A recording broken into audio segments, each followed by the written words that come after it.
The echo of rolling suitcases and flight announcements filled the cavernous terminal of Seattle-Tacoma International Airport, just like any other Monday morning, until a single bark cut through it all like a crack of lightning. It wasn't a playful bark. It was sharp, fast, and primal, like the sound of a trap snapping shut. Officer Ethan Cole felt the leash in his hand go taut as Ranger, his German Shepherd K9 partner, froze mid-step. One moment Ranger had been casually weaving through the swirl of travelers, nose flicking from a stroller to a trash bin, tail swishing lazily. The next he was all muscle and tension, ears upright, amber eyes locked on something, or someone, across the terminal. Ethan's pulse spiked. He'd learned to trust that look. Ranger barked again, louder this time, startling a group of college kids slouched over their phones nearby. Conversations stopped. Heads turned. Travelers slowed their pace as the dog surged forward, pulling Ethan toward a man in a perfectly pressed navy suit standing beside Gate 12. The man flinched but stayed put, gripping the handle of a sleek black suitcase. Ethan's training told him to play it calm, but his instincts whispered otherwise. There was something about the man's stillness, the way he stood too straight, too composed, like a marble statue dropped in the chaos of boarding calls and rushing feet. "Easy, Ranger," Ethan murmured, shortening the leash. But Ranger didn't blink. His hackles were raised, his entire body vibrating with tension. This wasn't curiosity. This was the alert posture, the one Ethan had seen when they found a fugitive hiding in a basement last winter, the same stance Ranger used when he scented narcotics stuffed in a false car panel. Only this time there was no car, no basement, no drugs, just a man in a suit and a suitcase. The man's gaze flicked toward Ethan, then away, as if he were watching something behind him. A bead of sweat traced down his temple despite the terminal's cool air. "Sir," Ethan called, voice firm but steady, "please step away from the suitcase." The man smiled politely, but it didn't reach his eyes. "Is there a problem, officer?" Ranger barked again, lunging forward so abruptly that Ethan's shoulder jerked. Several nearby travelers gasped. A toddler in a stroller began to cry. "Step away," Ethan repeated, this time with the kind of tone that carried through chaos. The man hesitated too long, then reluctantly slid the suitcase a few inches away with the tip of his shoe. His knuckles were pale where they gripped the boarding pass. Something in Ethan's chest went cold. Ranger prowled closer, muscles rippling under his black tactical vest labeled K9. His nose hovered inches from the suitcase. He sniffed once, twice, and then let out a low, guttural growl. The sound turned every head within 20 feet. Ethan's voice dropped to his radio mic. "Control, I need TSA assistance at Gate 12. Possible suspicious bag." Static crackled back. "Copy that, Cole. Officers en route." The man straightened his tie, trying to look bored. "This is ridiculous. I'm late for my flight." "That's not my concern," Ethan said flatly. The truth was, his concern was clawing at his ribs. Ranger had never given a false alert in the 2 years they'd been partners. If he said something was off, something was off. Airport security arrived within moments, 2 TSA officers flanking the man. The terminal buzzed with nervous energy as Ethan stepped back, letting Ranger maintain a steady growl.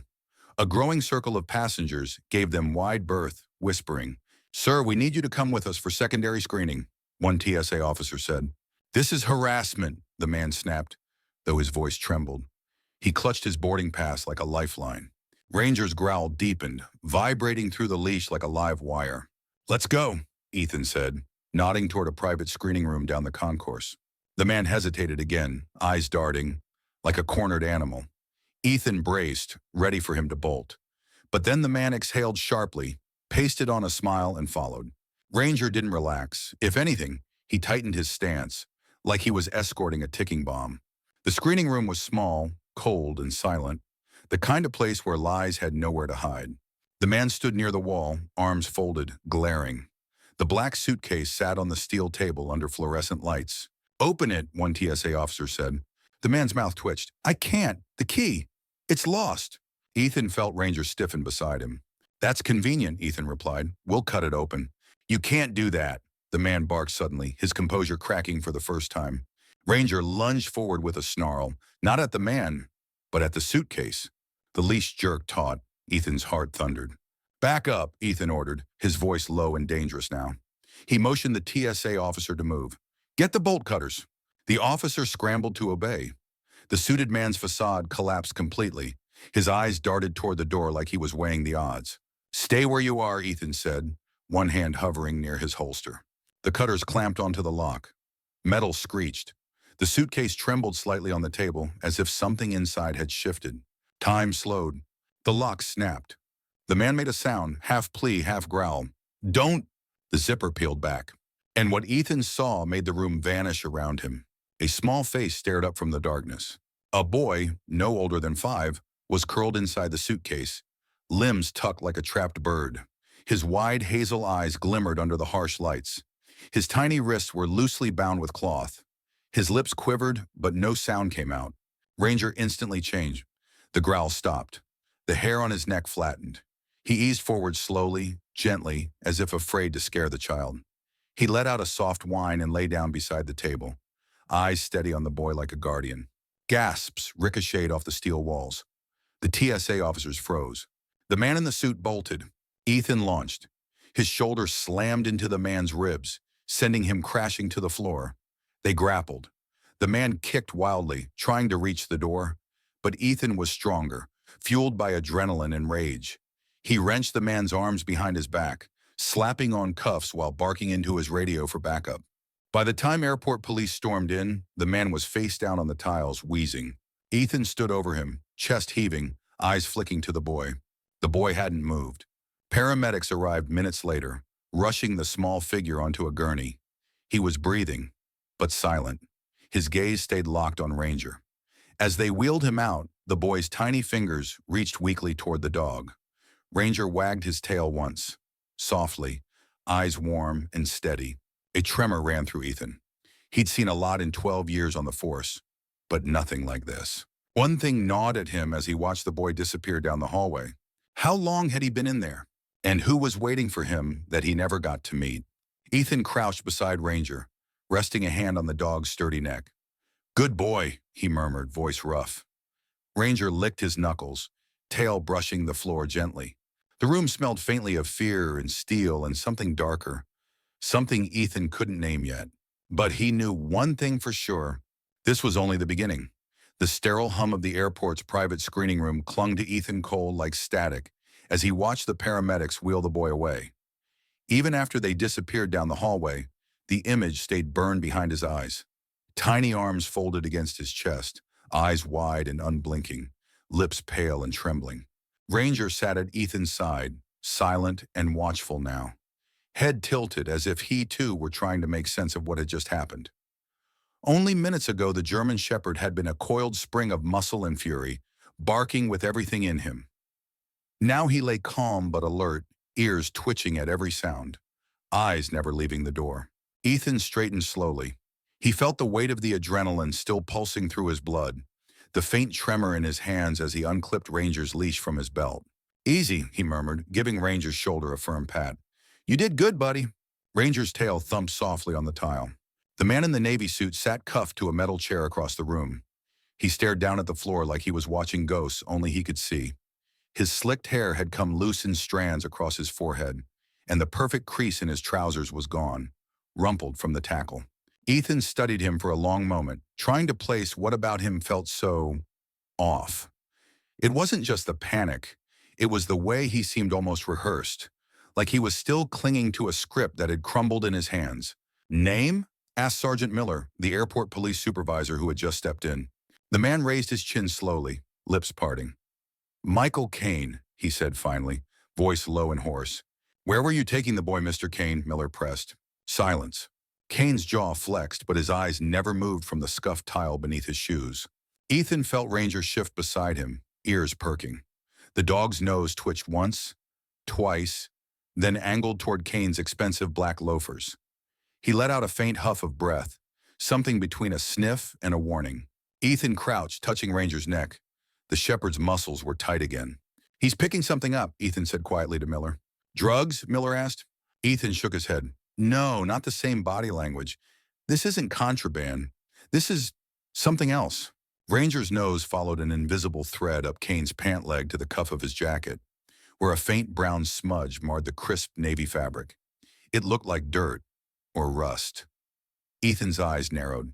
"You been down in the service tunnels?" Ethan asked casually. Kane's head jerked up, startled. And there it was, a flash of something behind his eyes, fear. The FBI arrived 20 minutes later, led by Special Agent Lauren Hughes, a sharp-eyed woman in her 40s with a badge clipped to her belt and no patience for small talk. She swept into the room with a crisp stride, nodding briefly to Ethan. "Cole," she said, scanning the scene. "He talked yet?" "Not a word," Ethan said. "Claims the boy isn't his. Claims he found him abandoned." "Inside a locked suitcase?" Hughes raised an eyebrow. "Exactly." Ranger stood as Hughes approached, tail low but wagging once. She crouched to give him a quick scratch behind the ears. "You're the reason we even know about this, huh?" "Good boy." Ranger's tongue lolled out briefly, but his eyes never left Kane. They moved Kane to a secure holding room deeper in the airport. As they walked, he kept glancing over his shoulder, and Ethan caught it each time. Quick, twitchy flicks of his eyes as if he expected someone to be following them. When the heavy door shut behind Kane, Hughes turned to Ethan. "Here's what bothers me," she said, pulling off her jacket. "We ran the kid's fingerprints. Nothing. No matches. No ID. He's a ghost. And Kane's not on any registry or watch list either. He's clean." "Too clean," Ethan muttered. "Exactly." Ranger paced the room slowly, nose brushing along the baseboards, then the air vents, then the edges of the door. His body was taut, tail straight out behind him like a line drawn in tension. Ethan watched him, a knot forming low in his gut. Ranger wasn't done. Later, while Hughes and Miller coordinated interviews with airport staff, Ethan took Ranger back out into the main terminal to walk the route Kane had taken. He wanted to see what Ranger might find, something the cameras might have missed. It was early afternoon now, and the airport pulsed with life again. The brief chaos had faded back into the usual churn of rushing travelers, rolling suitcases, and flight announcements chiming overhead. Ranger moved with purpose, nose close to the polished floor. Ethan gave him just enough leash to lead the way. They passed Gate 12 where it had all started. A family was gathered there now, laughing around cups of coffee, unaware that hours earlier a child had been pulled from a suitcase just feet away. Ranger didn't even glance at them. His head swung suddenly left toward a narrow door marked "Maintenance. Authorized personnel only." Ethan's brow furrowed. The door looked like it hadn't been touched in months, paint scuffed, latch slightly bent. But Ranger stiffened in front of it, nose working furiously. "You smell something," Ethan whispered. Ranger pawed the base of the door, then looked back at him with that sharp, electric alertness Ethan knew so well. It took 10 minutes and 2 phone calls for a facilities manager to bring the keys. The man muttered something about old service corridors from before the last renovation, areas nobody uses anymore. When the door creaked open, a wave of stale, cool air rushed out. Dust swirled in the dim light. Ranger surged forward instantly, leash pulling tight. "Whoa," Ethan muttered, tightening his grip. A narrow stairwell dropped down into shadow. "You're kidding me," the facilities manager said, peering in. "I didn't even know this was still here." Ethan flicked on his flashlight. "I'm going down." "You sure?" Ethan nodded. Ranger sure. The air grew colder as they descended. The concrete steps groaned under Ethan's boots. The smell changed too. Less like dust, more like old damp earth.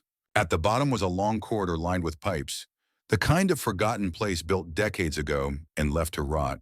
Ranger moved like a bloodhound on a scent, nose sweeping left and right. His tail was rigid, every sense locked in. Halfway down the corridor, he stopped. Ethan's beam caught something ahead, a crumpled juice box on the floor, faded and dry, tucked against the wall. Ranger sniffed it, then moved on, straight to a patch of floor where the dust was disturbed, the shape of small footprints barely visible. Ethan crouched, breath catching. They were tiny, a child's. They reached the end of the corridor where an old freight door loomed, padlock shut. Rust streaked down its frame. Ranger pressed his nose to the crack, inhaled deeply, and sat. His tail thudded once on the concrete, then stilled. That was his signal. He'd found something. Ethan's throat tightened. "All right," he whispered, stepping back. "We'll come back with bolt cutters." As they turned to leave, Ranger paused, looking back at the door.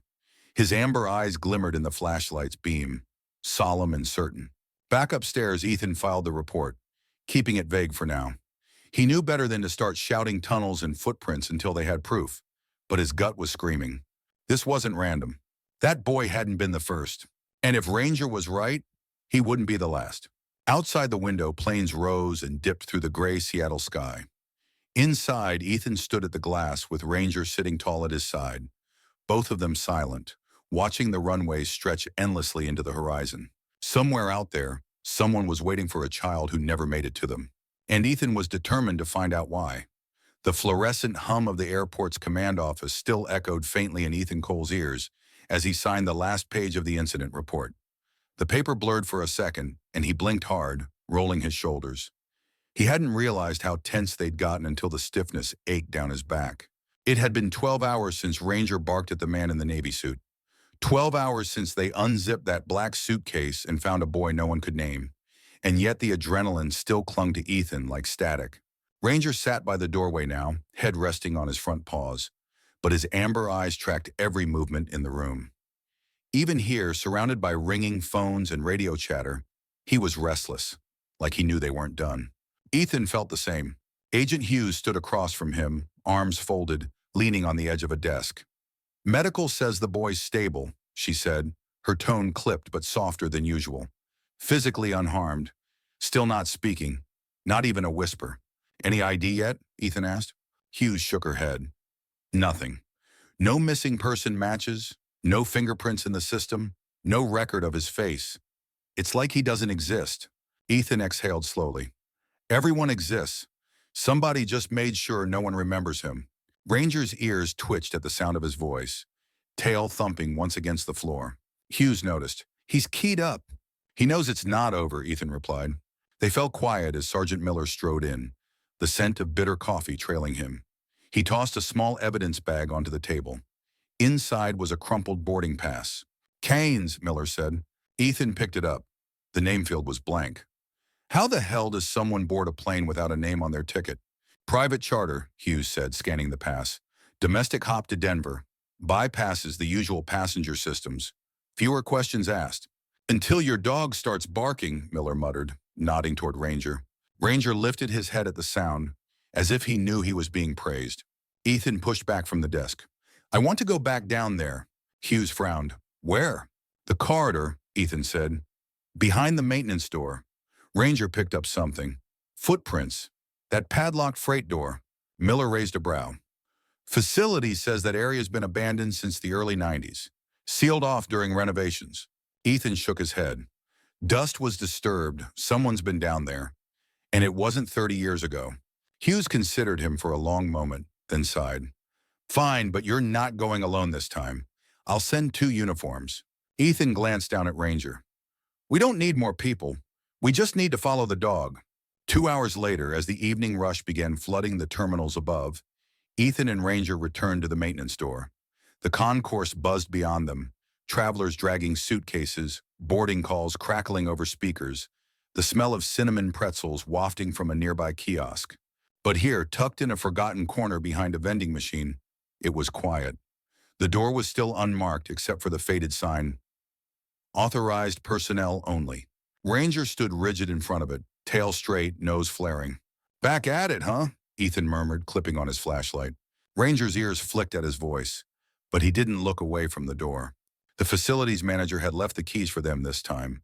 The lock gave way with a reluctant clank, and the hinges shrieked as the door opened. Cold air exhaled out of the darkness. Ethan's flashlight beam cut into the stairwell. The concrete steps disappeared into shadow like the throat of something ancient and hollow. "Stay close," he whispered. Ranger descended first, pause, whisper quiet against the dusty stairs. Ethan followed, the sound of the airport fading with each step until it was just their breaths and the faint drip of water somewhere far away. The corridor below felt even colder tonight. Ethan's breath fogged faintly in the air. Pipes ran along the ceiling like ribs, wrapped in peeling insulation. Ranger moved low and silent, nose sweeping the cracked floor, tail taut. He wasn't sniffing idly. He was following a path, something Ethan couldn't see but trusted completely. They passed the crumpled juice box again. Ethan paused briefly, crouching to look. In the beam of his flashlight, he could see it better now. Cartoon characters faded, the paper brittle from age. But something else caught his eye. A faint dark smear on the wall just above it, like a handprint the size of a child's. His stomach tightened. "Good catch, buddy," he whispered. Ranger flicked an ear back but kept moving. They reached the end of the corridor. The freight door loomed before them, taller than Ethan, its steel face streaked with rust. The padlock hung crooked. Ranger froze. His tail lowered, and a low growl bubbled from his throat, soft but steady. Ethan's grip on the leash tightened. The growl deepened. Then Ranger sat, his signal. He'd found something. It took Ethan 5 solid swings of the bolt cutters to snap the lock.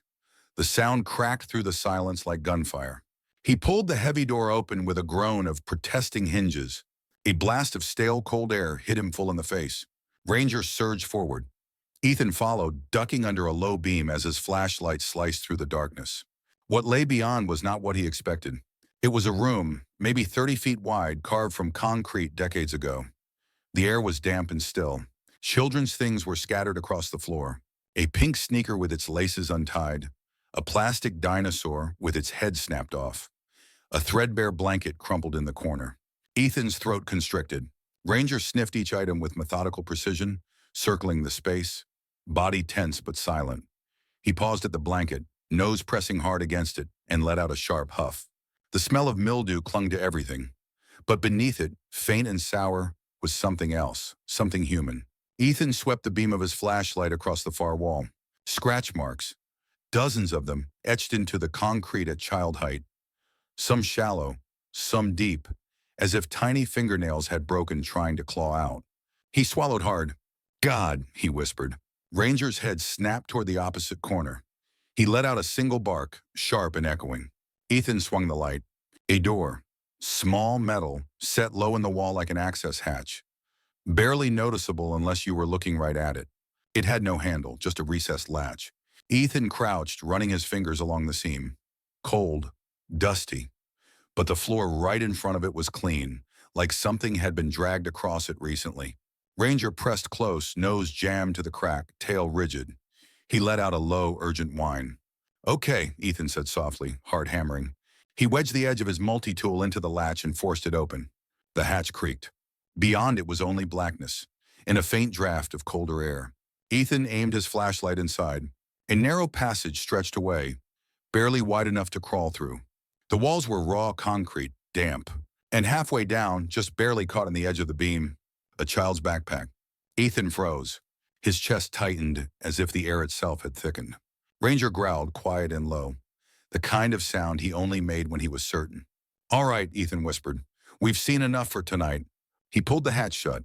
Ranger resisted for a second, nose lingering on the seam, then backed away reluctantly. Ethan stood, his legs suddenly shaky. He took one last look around the room, at the blanket, the toys, the scratches on the wall, then turned away. By the time they climbed back into the stairwell, the weight of it had settled deep into Ethan's bones. This wasn't a one-time crime. This was a system, and they just stepped into its shadow. Ranger padded silently beside him, head high, stride steady. But Ethan could see it in his partner's eyes. That same sharp, unwavering determination.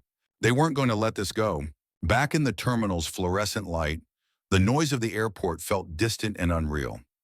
Travelers laughed and hurried past, clutching coffees and passports, oblivious to the world just beneath their feet. Ethan stood still for a long moment, one hand resting on Ranger's vest. "We're not done," he murmured. Ranger's tail gave a slow, firm wag. And Ethan knew, deep in his gut, that the real hunt had just begun. The late-night quiet of Seattle-Tacoma International Airport was always strange, like someone had hit pause on the chaos. The food courts were shuttered, the endless boarding calls silenced. Only the low hum of fluorescent lights and the distant echo of cleaning crews rolling trash bins remained. Ethan Cole stood in the service corridor with his arms folded, Ranger at his side. The dog was a solid shadow in the dim light, ears erect, amber eyes sharp. They were waiting. It had been 5 hours since Ethan had crawled out of that underground room. The one with the scattered toys, the scratches on the wall, and that hidden hatchway leading to a narrow passage. He hadn't been able to shake the image of the tiny backpack lying abandoned just inside it. Now he wasn't going back in alone. 2 sets of boots clomped down the concrete stairs behind him. Sergeant Miller ducked under the low doorway first, followed by Special Agent Lauren Hughes, her hair pulled back and her expression grim. Behind them came 2 crime scene techs with rolling cases of gear, and a facilities engineer hauling a battery-powered floodlight. The air smelled faintly of cold steel and bleach. You sure about this? Miller muttered, adjusting the strap on his flashlight. Positive, Ethan said. There's something down there. Or there was, Hughes corrected, though her tone lacked conviction. Ranger gave a single quiet woof as if to say, there still is. The group gathered at the end of the corridor in front of the massive freight door. The broken padlock still lay on the floor where Ethan had dropped it earlier. All right, Hughes said, pulling on gloves. Open it. Ethan pushed the door. The hinges shrieked like something protesting its own awakening. Cold air rolled out, carrying the smell of damp stone and mildew. The room beyond was exactly as he'd left it, abandoned, silent, and full of whispers. The pink sneaker, the broken plastic dinosaur, the blanket, and that wall of scratches. Ethan's stomach knotted again. The tech swept forward, setting up equipment. Cameras flashed. The floodlight flared to life with a loud buzz, flooding the room in harsh white light. Dust glittered like falling snow. Ranger moved slowly along the perimeter, nose close to the floor, tail low but taut. His body language screamed focus. Jesus, one of the techs murmured as he crouched by the wall. These scratch marks. They're small. Real small. Children, Ethan said quietly. The word hung in the cold air like smoke. It was Hughes who found the hatch. She crouched and rapped her knuckles on the metal panel low on the far wall. This it? Yeah, Ethan said. He'd wedged it shut earlier, but now he pulled it open again. The smell hit them immediately, not rot, not yet, just cold earth, stale air, and something faintly sour, like old sweat trapped in cloth. The passage stretched away into darkness. Ranger immediately shoved his nose toward it, sniffing hard, tail going stiff. He wants to go, Hughes said. Ethan clipped on a smaller searchlight. We're going with him. The space was barely wide enough for them to crawl. They went single file, Ethan first, Ranger right behind, Hughes and Miller following. The concrete scraped at Ethan's knees and elbows as he shuffled forward, light beam jittering. The silence was thick, like they'd left the world behind entirely. Ranger's breath puffed hot on Ethan's boots. The dog was silent but steady, moving like he was tracing a scent no human nose could comprehend. After 20 feet, the tunnel sloped slightly downward. The air grew even colder. Then Ethan's light caught on something ahead, the backpack. It was wedged halfway into the wall like someone had shoved it there and abandoned it. The fabric was faded blue, the zipper rusted. Ethan eased it out carefully. A single Velcro shoe clattered out onto the concrete, tiny, red, and glitter-covered. His chest squeezed. Inside the backpack were crumpled crayon drawings, stick figures, houses, flowers, names scrawled in childish handwriting. None of them matched the boy upstairs in the hospital wing. This was someone else, maybe several someone else's. Ranger growled softly, low and rolling, as his nose swept the ground ahead. The tunnel curved left sharply and then opened into a wider chamber, maybe 15 feet across. And this time, there was no question what it had been used for. Metal frame cots lined the walls, thin-stained mattresses sagging under the floodlight Hughes had passed forward. Empty juice boxes, plastic spoons, and cracked water bottles littered the floor. In the corner sat a row of small plastic chairs, the kind found in preschools. Ethan's stomach turned over. God, Miller whispered behind him. They kept them here. Ranger paced in a tight circle, nose to the floor, tail rigid as a board. He stopped abruptly at one of the cots and sat. That's his signal, Ethan said hoarsely. He's confirming scent. Of what? Hughes asked. Children. They spent the next hour cataloging everything. The techs photographed every scrap of evidence, every mattress, every scuff mark. Hughes carefully slid the crayon drawings into plastic sleeves. Ethan barely spoke. He kept a hand on Ranger's vest, grounding himself. The dog stayed silent, focused, moving with eerie precision as he cleared the chamber. He paused at a dark smudge near the far wall and let out a sharp bark. Ethan swung his light. Another hatch. This one larger, like a service door bolted shut from the inside. All right, Hughes said, pulling out her radio. We're opening it. It took the facilities engineer 10 minutes to cut through the rusted bolts with a portable grinder. Sparks hissed across the floor. The smell of scorched metal filled the air. When the last bolt dropped, Ethan pulled the door. It screeched open. A draft of freezing air swept through, raising goosebumps on his arms. And beyond, a set of tracks in the dust. Small barefoot tracks leading away into another passage. Fresh. Ethan's pulse slammed. They're still using this, he said. Hughes swore under her breath. We need to pull back. Get a full team. Drones, motion sensors. Thermal. Ethan swallowed hard, eyes on the fading footprints. Every second we wait, they move them again. Ranger growled, not loud, not angry, just deep and certain, like thunder far away. Ethan crouched, locking eyes with him. We'll find them, he whispered. Ranger blinked once, slow and steady. They sealed the passage for the night, locking it behind crime scene tape and armed security. As they climbed back to the surface, the roar of the airport returned. Bustling travelers, PA announcements, rolling suitcases, the smell of coffee and fried food. It felt like surfacing from another world.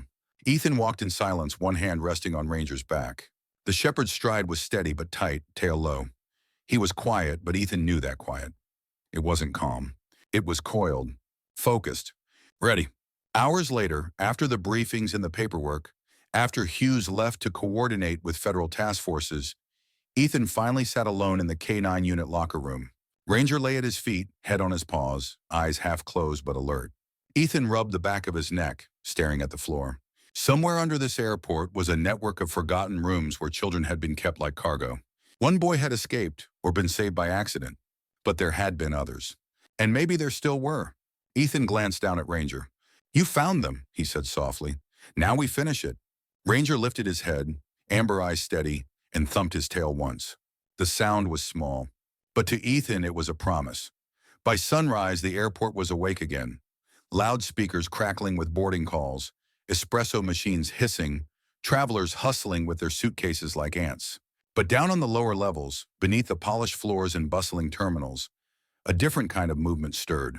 Dozens of law enforcement agents crowded into a restricted service area behind a row of baggage conveyor belts. Their voices low, their faces set. Crime scene techs prepped cameras and evidence kits. Airport engineers unrolled old blueprints across a folding table. The heavy smell of dust and machine oil hung in the air. Ethan Cole stood at the edge of it all, leaning against a concrete pillar with Ranger at his side. The German shepherd was motionless except for his tail, which swept the floor once every few seconds like a slow metronome. His amber eyes flicked between every sound, every shifting shadow. He knew this wasn't routine.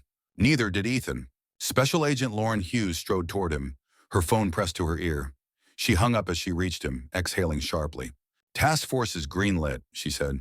Homeland, FBI, local PD. They're taking this seriously now. Good, yes, Ethan said. She raised an eyebrow. You don't sound relieved. I won't be until we find them. Hughes studied him for a beat, then nodded. Fair. Ranger huffed softly, almost like agreement. The night before, they had sealed off the hidden underground rooms, the chamber with the cots, the broken toys, the scratches on the wall. They'd left the fresh barefoot prints untouched. Now the plan was simple. Follow the prints deeper. But Ethan knew nothing about this would be simple. By mid-morning, they were back in the service corridor. The freight door yawned open under harsh portable floodlights. Crime scene tape fluttered at the edges like tired flags. The air that poured out was cold and stale, laced with the faint smell of mildew and stone. The group moved carefully inside. Ranger led the way. His body shifted into that tight, predatory posture Ethan knew so well. Head low, nose flicking, tail stiff as steel. His paws made no sound on the cracked concrete floor. They passed the first chamber, now stripped of evidence and eerily empty, and moved toward the bolted service door where the tiny barefoot prints waited like ghosts in the dust. Ethan crouched to study them again. They were smaller than his hand, the toes splayed, the impressions sharp and recent. Not more than a day old. They're still moving through here, he said. Hughes knelt beside him. Then we move faster. She signaled the engineers. Within minutes, the portable grinder screeched to life again, biting through the bolts with a shower of sparks. Ranger didn't flinch. He didn't even blink. His entire body was coiled and still, eyes fixed on the seam of the door like he could already see through it. The last bolt clattered to the floor. Ethan and Hughes heaved the door together. It groaned open like something ancient resisting. Cold, damp air rushed out. Beyond it stretched a narrow tunnel, sloping gently down. The dust layered, thick like untouched snow. Except for the footprints. They continued on, weaving back and forth, small and scattered. More than one set now. Ethan's breath caught. Multiple kids, he whispered. Ranger surged forward, leash going taut. All right, Ethan said. Let's move. They crawled single file again. Ethan first, Ranger tight at his heels. Hughes and two agents behind. Their headlamps cut thin cones of light through the dark. The smell changed as they went deeper. Less like mildew, more like something sour and human. The smell of sweat soaked into concrete. The tunnel sloped downward more sharply. The air grew colder. Then abruptly it opened into a cavernous space. Ethan rose to his feet, sweeping his light. Rows of old cargo cages lined the walls. Heavy metal crates on wheels. The kind used decades ago to move freight across tarmacs. Most were empty, but not all. Inside one, tucked against the corner, was a crumpled fleece hoodie so small it could only belong to a child. Next to it, a juice pouch, half full, the straw still stuck in. Ethan's throat tightened. It was recent. Ranger pressed against the cage, nose working furiously. A low growl rumbled from his chest. Someone was here hours ago, Ethan said. Hughes swept her light further. Look! Across the room, a chain-link gate stood ajar. Beyond it, the floor dipped into another tunnel. This one darker, with no dust at all. Fresh drag marks scarred the concrete like something heavy had been pulled through. Ranger stiffened. His hackles rose. Ethan gripped the leash tighter. He's got something. Ranger didn't wait. He surged forward, muscles taut, nose low, tail like a spear. Let him work, Hughes said quickly, raising her hand as one of the agents moved to stop him. He knows better than we do. They followed him into the dark. The tunnel narrowed, ceiling dropping low. The air pressed close, heavy and damp. Then faint at first, but growing stronger. Voices. Small, muffled. Children. Ethan froze. The sound was barely there, just fragments, like whispers slipping through the stone. But it was real. Ranger heard it too. His ears snapped forward. His body trembled with tension, silent as a bowstring pulled tight. They're here, Ethan breathed. They killed their lights. In the dark, the voices grew clearer. Soft sobs, murmured words. Hughes whispered into her radio, summoning the secondary team. But Ranger didn't wait for backup. He darted forward, silent and fast, vanishing into the black. Ranger, Ethan hissed, then lunged after him. The tunnel opened into another chamber, and Ethan's heart stopped. 4 small children were huddled together against the far wall, their faces pale, eyes wide. They flinched at the light from Ethan's headlamp. And standing between them and the tunnel mouth was a man, tall, broad, dressed in dark cargo clothes. His face was hidden behind a black balaclava. For a frozen second, everyone stared at each other. Then the man bolted. "Get the kids!" Hughes shouted. Ethan didn't even think. "Ranger, take him!" The shepherd exploded forward like a fired round, paws hammering the concrete. The man sprinted for a side passage, shoving a crate aside. Ranger slammed into his legs mid-stride, knocking him sideways. They hit the ground hard. The man thrashed, swinging a heavy flashlight like a club. It cracked against the wall inches from Ranger's skull. Ethan was already there. He barreled into the man, driving his shoulder into his chest. They crashed to the ground in a tangle. Ranger snarled, teeth bared, pinning the man's arm as Ethan wrenched the other behind his back. Cuffs clicked. The man went still. Behind them, Hughes knelt with the kids. They clung to her, trembling but alive. "It's okay," she said softly, voice breaking despite herself. "You're safe now." One of the little girls reached out a shaking hand toward Ranger. He sniffed her fingers gently, then licked them once. Her face cracked into the tiniest smile. Ethan's chest tightened. Within minutes, more agents flooded the chamber. Medics wrapped blankets around the children and carried them out one by one. The man in the balaclava was hauled away in cuffs, head hanging. Ethan stood off to the side, hand on Ranger's vest. The dog was calm now, tail swishing slowly, watching the children disappear up the tunnel with solemn eyes. "You did it," Ethan murmured. Ranger looked up at him, eyes bright, and wagged his tail once. They still didn't know how deep the tunnels went, or how many more children had passed through them. But tonight 4 were going home, and Ranger had led them straight to them. The airport holding facility smelled like bleach, stale air, and sweat, a sterile cage buried beneath the chaos above. Ethan Cole stood on the other side of the reinforced glass, arms folded, eyes locked on the man sitting inside the interrogation room. He looked different without the balaclava. Smaller somehow, though still broad-shouldered, with a thick neck and close-cropped black hair. His jaw was stubbled, his face impassive, but his eyes were empty. Ranger lay on the floor beside Ethan, chin on his paws, but his amber eyes were open and fixed on the man too. His ears flicked once every few seconds, reading every twitch of muscle through the glass. "Not even blinking," Hughes muttered as she joined Ethan at the window. "He hasn't said a word." "He will," Ethan said quietly.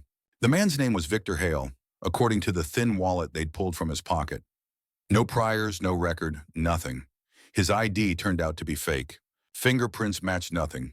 The kids they'd rescued last night, 4 of them, ages between 3 and 8, had been rushed to the hospital wing on the north side of the airport. Physically okay, but terrified and silent. None of them knew each other. None could say where they'd come from. It made Ethan's skin crawl. This wasn't chaos. This was organized. Hughes pushed the door open. "Let's see what he does with a dog in the room," she said. Ranger's head popped up instantly, tail flicking once. Ethan unclipped the leash from his belt. "Heel!" The shepherd rose, stretching out his limbs, then padded silently beside Ethan as they stepped into the room. Victor Hale didn't look up. Ethan set the file folder on the table and remained standing. Ranger sitting neatly at his left side, eyes locked on Hale. For a full 30 seconds, no one spoke. The hum of the fluorescent light filled the silence like static. Finally, Ethan spoke. "4 kids," he said evenly, "locked in a concrete room below this airport. No light, no food, 1 juice pouch between them. 3 had wrist bruises from restraints."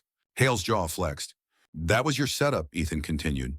"Your cages, your tunnels, your drag marks on the floor. Still nothing." Ranger tilted his head, eyes narrowing, ears pricked. He gave a single low huff through his nose. Ethan leaned forward, voice sharpening. "You were moving them. Where?" Hale finally spoke. His voice was low, gravelly. You don't want to know." "Yes," Hughes said from behind Ethan. "We do." Hale looked up at her and smiled. It wasn't the grin of a caught man. It was calm, cold. "Then you already lost," and he said. Ranger rose slightly from his sit, muscles tightening, lips parting just enough to show a glint of teeth. Ethan's hand dropped to the vest strap. "Easy," he murmured. But inside his heart was pounding. Because Hale wasn't bluffing. He was stalling.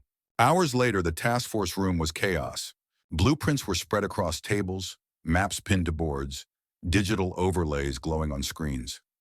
Airport schematics from the 1960s and 70s were stacked in curling piles, their edges yellowed and fragile. They showed something chilling.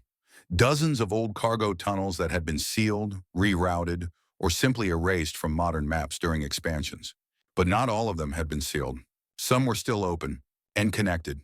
Ethan traced a finger across one blueprint, following a faded red line that snaked under Terminal B and toward the old decommissioned hangars on the far edge of airport property. "That's where they're going," he said. Hughes glanced up from her laptop. "You're guessing?" "No," Ethan said. "Ranger's not." The dog lay at his feet, eyes half shut but ears twitching at every raised voice. He'd already sniffed Hale's clothing, the blankets from the children, the air around the tunnels. Each time when Ethan had walked him near the perimeter service corridor that led toward those hangars, Ranger had stiffened, alert, tail high, nose pulling hard on the leash. He was telling them exactly where to go. By late afternoon, they had a warrant and a plan. A tactical team would sweep the hangars and surrounding tunnels. Hughes coordinated logistics over the phone while Miller checked weapons and comms. Ethan crouched beside Ranger, tightening the buckles on his vest. The dog stood still, eyes locked on Ethan's face like he understood every word.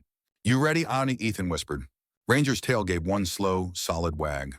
The sky had turned gray by the time they rolled across the tarmac in 2 unmarked SUVs. The hangars loomed ahead, massive and silent, their corrugated walls streaked with rust. Weeds clawed through cracks in the pavement. Broken floodlights jutted from poles like snapped bones. "This place is supposed to be abandoned," Miller muttered from the passenger seat. "Yeah," Ethan said. "Supposed to be." Ranger shifted in the back, pressing his nose to the window, eyes sharp. They breached at dusk. The metal door groaned open under the battering ram, and the team swept inside under beams of tactical flashlights. Dust spiraled in the air. The cavernous hangar echoed with their footsteps. At first it seemed empty, just rusting scaffolds, broken pallets, old tarps. Then Ranger stopped. His entire body froze, ears thrust forward, tail stiff. A low growl bubbled from his chest.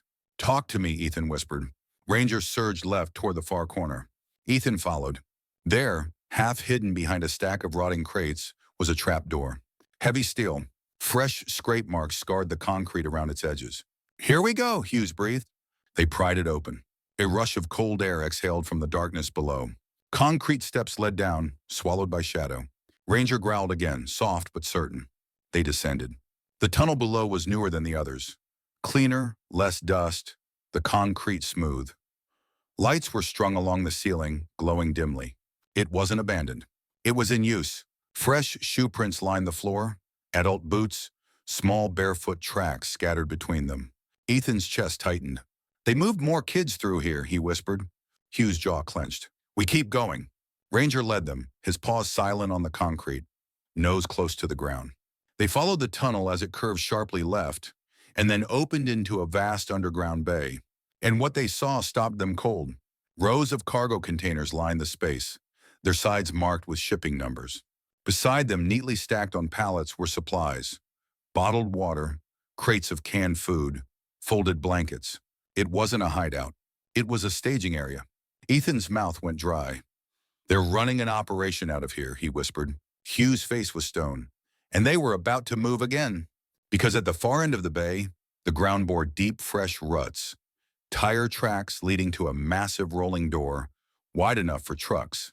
Ranger paced the perimeter, growling low. Ethan crouched, running his fingers through the tracks. Still soft, still fresh. They just left, he said. By the time they swept the entire underground bay, it was empty.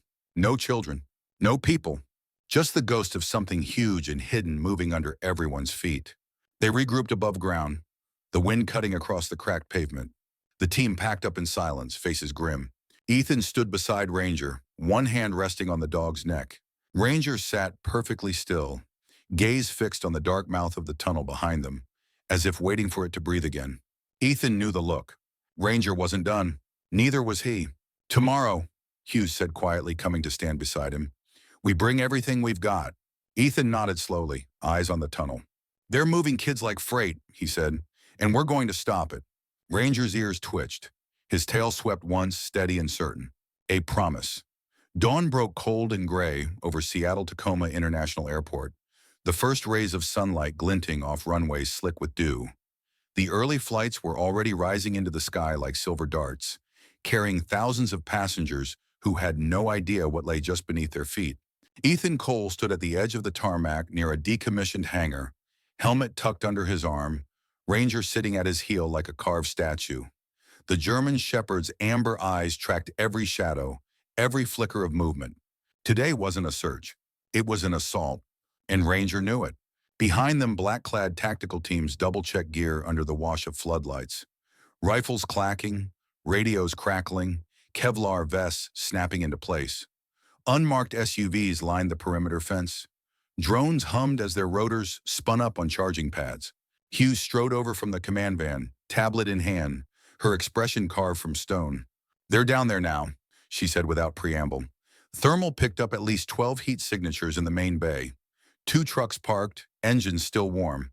They're prepping to move. Ethan's jaw tightened. And the kids? Her eyes flicked to him, then away. We saw smaller signatures, 6, maybe more. Ranger's ears pricked at her voice. He didn't need words to understand. The plan was simple on paper. Breach from 2 points, converge on the underground bay, take everyone alive if possible, and get the children out. But plans on paper never bled. Ethan clipped Ranger's leash to his vest and crouched in front of him, gripping his shoulders gently. The shepherd stared back with laser focus. Find them, Ethan whispered. Bring them home. Ranger's tail gave one solid thump on the asphalt. Then they moved.